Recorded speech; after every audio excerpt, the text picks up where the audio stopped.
কি ব্যাপার? কাউকে দেখছি না যে।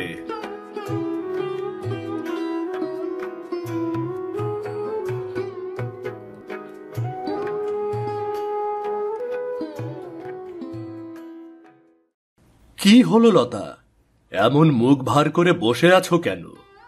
কই, কোথায় আবার মুখ ভার করলাম? দেখো লতা, সকাল থেকে সেই লস্করের ক্ষেতে কাজ করছি। বাড়িতে এসে তোমার এই ভার মুখ দেখতে আমার কি ভালো লাগে বলো? কই গো, আমি আবার কখন মুখ ভার করলাম? তুমি বড়লোক বাড়ির মেয়ে, তোমাকে আমি বড় মাছ খাওয়াতে পারি না, ভালো পড়াতে পারি না। তুমি কিছু মনে করো না তো? না গো না, আমি তো জানি বাপে তোমার জন্যে ভিটে ছাড়া আর কিছুই রেখে যায়নি। আমি তো সব জেনেই তোমার লগে বিয়া করছি। তবুও এত বছর পরে কেমন জানি মনে হয়, হঠাৎ মন খারাপ লাগে। তুমি তো কত কিছু পাওয়ার যোগ্য, কিন্তু আমি এই দিনমজুরের কাজ করে কি তোমার সে চাওয়া পাওয়া পূরণ করতে পারি লতা? হাতে থইটা কই, এই কথাগুলো এখন কেন বলতাছো? তোমার লগে ঘর করছি ভালো পাইসা, কষ্টে আছি শান্তিতেই আছি। এখন আমাগুমে ময়না বড় হইয়া গেছে, এখন ওরে নিয়া ভাবার সময়। এখন কি পুরানো দিনের কথা ভাবার সময় আছে? হ্যাঁ, ঠিক বলেছ লতা। আমি ভাবছি মহাজনের ওই কষ্টের কাজটা ছেড়ে দেব, নিজের জমিটুকু আছে না, ওটাতেই কাজ করব, বিশাল কলার বাগান করব। হ্যাঁ গো, বুদ্ধির কথা বলছো, কিন্তু মহাজন কি তোমায় তা করতে দেব? কলা চাষে লাভ আছে, আর কামটাও তেমন কষ্টকর না। আর তুমি আর কমল একসাথে হইয়া যদি দুজনে মিল্লা কলা চাষ করো, তাইলে কিন্তু অনেক ভালো ফলন হইব। তাই তো গিন্নি, তোমার মতো লক্ষ্মী বউ পেয়ে আমি ধন্য। মনে হয় কপাল ভাঙা মানুষটার কপাল ফিরছে। আজকেই কমল বাড়িতে আসলে ওর সাথে আমি কথা বলবো। তো একটা কথা কই সেতু, কি গো? তুমি তো শুনছি মহাজনের থেকে অনেক টাকা নিছো, ওইটার কি হইল? ওটা আমি দেখছি লতা, যেভাবেই হোক না কেন আমি দেনা শোধ করব। তাই বলে গলায় দড়ি দিয়ে তো আর চলে যাওয়া যায় না। কিরে মা, কোথায় গিয়েছিলি? তোর দস্যিপনা কি শেষ হইল? ময়না, এমন হাঁপাচ্ছিস কেন রে মা? আর কোথায় গিয়েছিলি? তুই তো জানিস মা, বাড়িতে ফিরে তোর মুখ না দেখলে আমার শান্তি লাগে না মা। মা বাবা, পাশের বাড়ির কাকিমা আমায় বলেছে নতুন জামা পরে আসতে হবে, না হলে ওদের মেয়ের জন্মদিনে আমাকে রাখবে না। সে কি, এখন নতুন জামা পাবো কোথায়? সে তো আমি জানি না, আমার নতুন জামা কিনে দিতে হবে, এটাই শেষ কথা। ঠিক আছে রে মা, নতুন জামা সময় মতো পেয়ে যাবি। চল বাপ বেটি একসাথে বসে খাবো।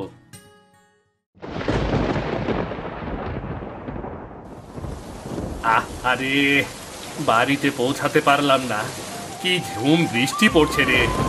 আজকে কপালটাই খারাপ, না হলে ঝুড়ি ভর্তি শাক নিয়ে এখন আমায় বৃষ্টির মধ্যে বাড়ি ফিরতে হচ্ছে।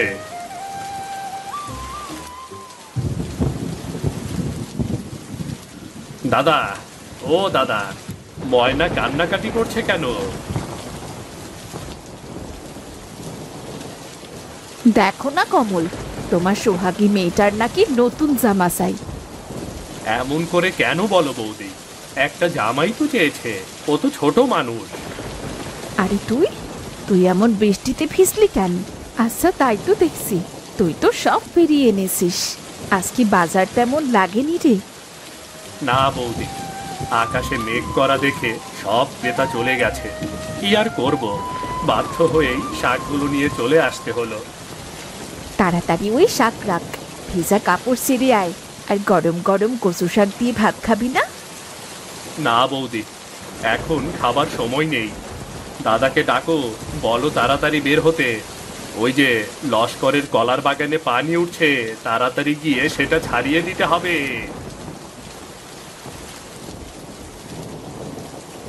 সত্যি বলছিস রে? কলা বাগান কি একেবারে ডুবে গেছে নাকি? তাড়াতাড়ি চল, তাড়াতাড়ি চল। লস্কর যে মানুষ, সে যদি জানতে পারে তাহলে বেতন কেটে নেবে রে।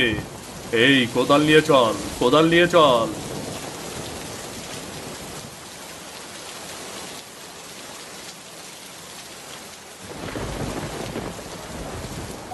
কমল, বৃষ্টি তো থামছেই না রে।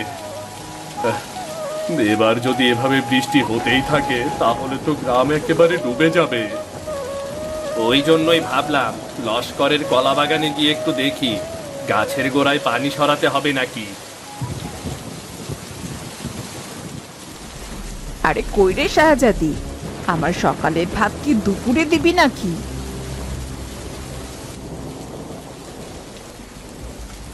দেখো দিদি, এত বেলা করে ঘুম থেকে উঠে ভাতের জন্য একদম চিল্লাচিল্লি করবে না। তুমিও এই বাড়ির বউ আর আমিও এই বাড়ির বউ। এ বাড়িতে কি কেউ নেই? কেউ কি কিছু শুনতে পায় না? আরে রে রে রে, এ হে হে, কি শুরু করলে সকাল সকাল? আশেপাশের মানুষ শুনলে কি বলবে বলো তো? সারাদিন তোমাদের ঝগড়া শুনবো নাকি বৃষ্টি বাদলের দিনে হাট বাজারের খোঁজ নেব? এমন দিনে বাইরের খোঁজ খবর না রাখলে কি চলে বলো? যাও যাও, তুমি বরং হাঁটে যাও, বাড়ির দিক তোমার না দেখলেও চলবে। লক্ষ্মী, ছাতার বাজারের ব্যাগটা দাও তো। শুনছো, আমার জন্য একটা বড় বোয়াল আনবে, আর বড় মাছ না হলে আমার একেবারে মুখে ভাতই ওঠে না। ওই বোয়াল টোয়াল চলবে না, আমার জন্য একটা বড় ইলিশ চাই, বৃষ্টির দিনে সোল কইরা খাবো। হায় রে কপাল, কাকে ছাড়ি আর কাকে ধরি? দুই বউয়ের জন্য বাজারে যেও শান্তি নেই।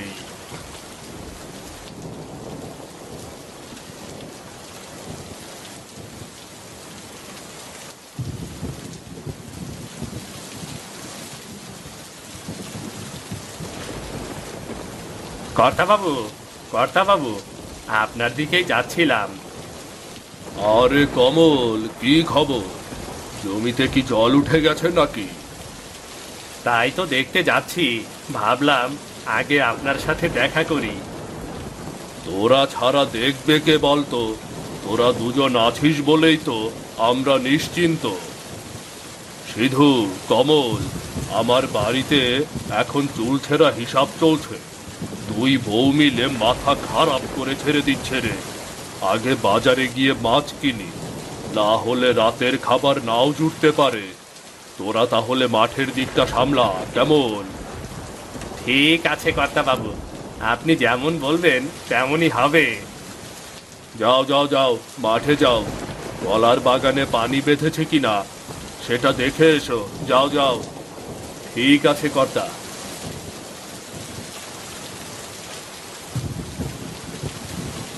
কমল, দেখছিস, টাকা পয়সা হলে মানুষের জীবনে সুখ থাকে। বেচারা মহাজন দুই বিয়ে করে আছে মহা বিপদে।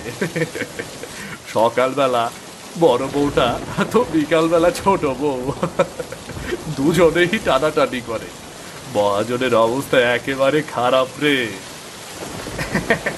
ঠিক বলেছ দাদা, ঠিক বলেছ।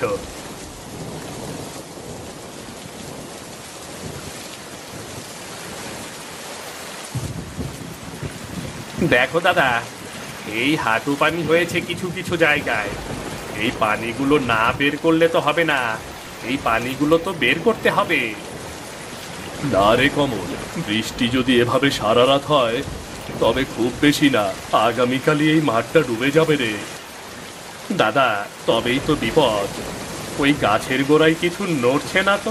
দেখো তো, ওটা কি, দেখো তো কি যেন নড়ছে। দাঁড়া তো, আরে মনে তো হচ্ছে মাছ। এই চলো তো গিয়ে দেখি। এ সত্যি যদি হয়, আজকের দিনটা আর আমাদের খাবারের চিন্তা করতে হবে না।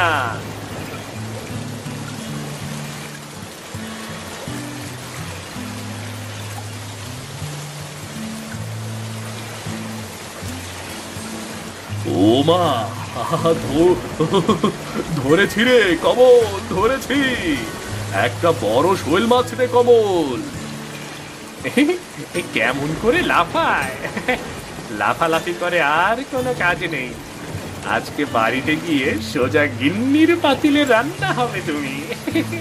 আরে দাদা, মনে হচ্ছে এখানে অনেক মাছ পাওয়া যাবে।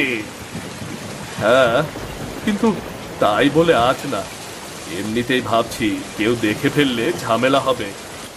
একটা থলে থাকলে ভালো হতো, আশেপাশে কেউ নেই তো, আবার কেউ দেখে ফেললে মহাজনকে বলে দেবে। আমার গামছা আছে, তাতে পেঁচিয়ে ফেলি, চলো চলো। আরে দাদা, ওই দেখো আরো নড়ছে। আরে, আমারও তো মনে হচ্ছে এখানে আরো মাছ পাওয়া যাবে।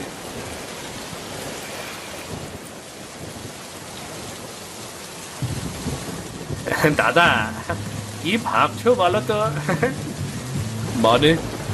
বলি, প্রতিদিন এই বৃষ্টির সময়টায় মহাজনের কলার বাগানে এসে যদি মাছ ধরি আর যদি সেগুলো বাজারে বিক্রি করি, কেমন হয় বলো তো?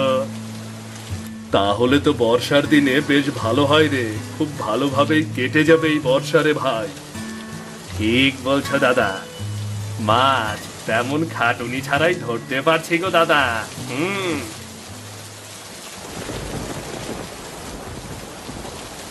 কি ব্যাপার, তোমরা তো এই মাত্র গেলা, আবার তাড়াতাড়ি চলে এলে যে? দেখো বৌদি, আজ কপাল খুলে গেছে গো। লস্করের কলার বাগানে এই মাছগুলো ধরেছি, ভাবছি কাল থেকে বাজারে এই মাছগুলো বিক্রি করব।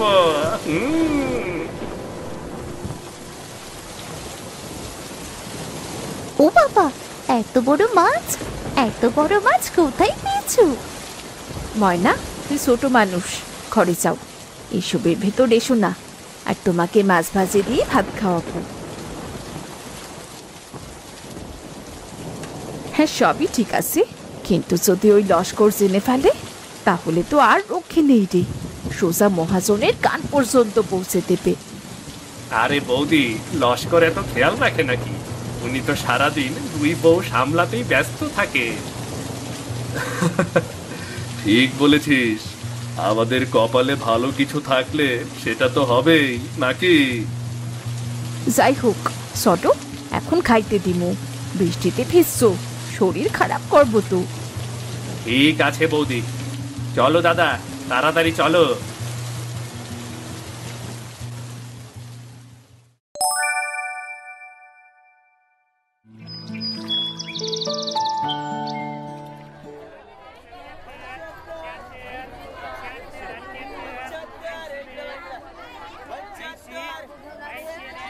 এদের দুজনরে তো চিনতে পারতাছি না। তাইলে এই ব্যাপার, কিন্তু সিধু আর কমল মাছ পাইল কোথায়? আরে, যারা মহাজনের কাছে কাম কইরা পেট চালায় তারাই কিনা মহাজনের মাছ বাজারে বিক্রি করতেছে। দাঁড়াও, বিষয়টা আমার দেখতে হইতাছে।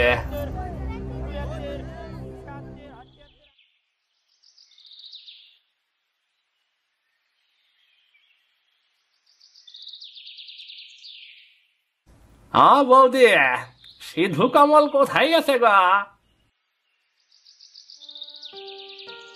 কোথায় আর যাবে, মহাজনের খেতে কামলা দিচ্ছে। তা তোমার কি খবর শুনি? তেমন কিছুই না, অনেকদিন দেখা হয় না, তাই ভাবলাম একটু দেখা কইরা আসি। আচ্ছা থাকো বৌদি, আমি তাহলে যাই। এই ব্যাপার তাইলে, কিন্তু কই থেকে মাছগুলো চুরি করলো কত? যাই আগে খবরটা মহাজনের কানে দিয়ে আসি।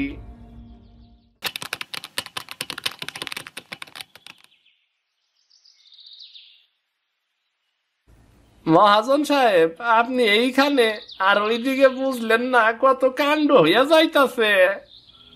কাণ্ড? আবার কিসের কাণ্ড রে ভজন? আরে বাবা, আমি তো গত 10 বছর বাজারে মাছ বিক্রি করি, কিন্তু সিধু আর কমল যে তো কোনোদিন বাজারে মাছ বিক্রি করতে দেখি নাই। কিন্তু আজ হঠাৎ কি এমন হইল, সিধু আর কমল বাজারে মাছ বিক্রি করতে গেল, সমানে মাছ বিক্রি করতেছে, তাও আবার মুখে গামছা বান্ধা। কি বলিস? এজন্যই তো বলি তারা কলা বাগানে চুপে চাপে কি করছে। তারা তো আমার এখানে কাজ করে, আমার বাগানেই কাজ করে।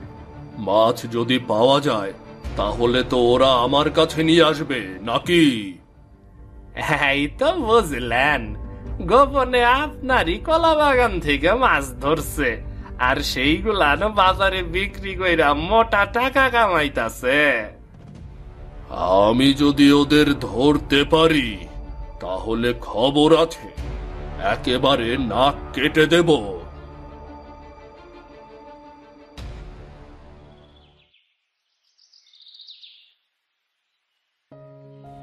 দেখো তো দেখো তো, আমার নতুন লাল শাড়িটা কেমন লাগছে। আহা, কি যন্ত্রণা! হ্যাঁ হ্যাঁ, একেবারে রানীর মতো লাগছে।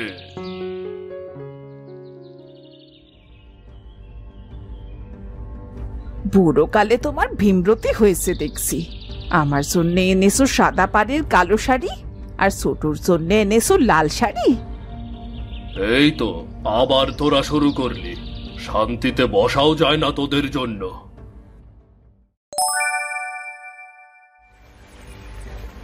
আহা, হাতে নাতে ধরতে পারলেই হয়।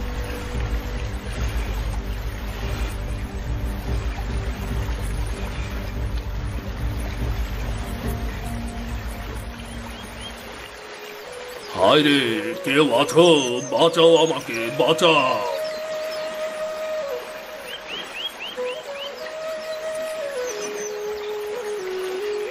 চোর ধরতে যাইয়া সোজা কাদাই পইরা গেছেন।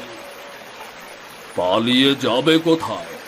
কাল ওদের আমি বিচার করব, বিচার বসাবো ওদের।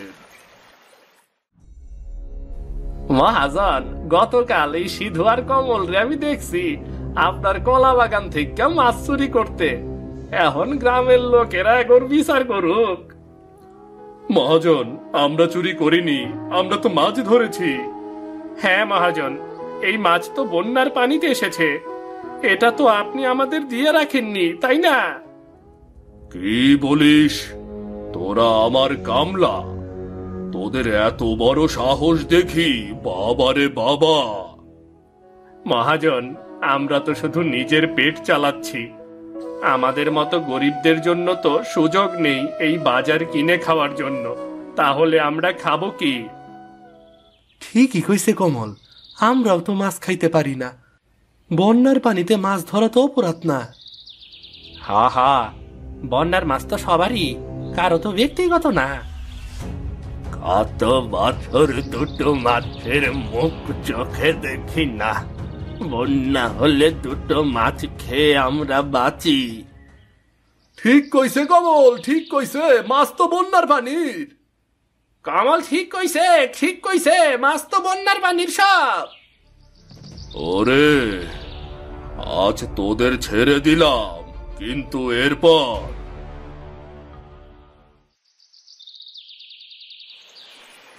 সবাই শুনুন, কলা বাগানের কাজ দিয়ে আজ বড় মাছ ধরা হবে।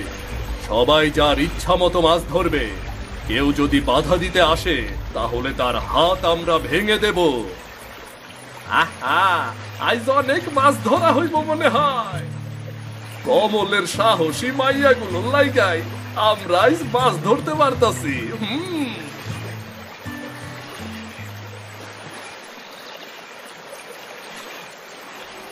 আরে ভজন, গ্রামের সবাই এভাবে কলা বাগান থেকে মাছ ধরবে আর আমাকে চেয়ে চেয়ে দেখতে হবে, এই ছিল আমার কপালে। কর্তা বাবু, এখন কিছু কইতে গেলে হিতে বিপরীত হইব।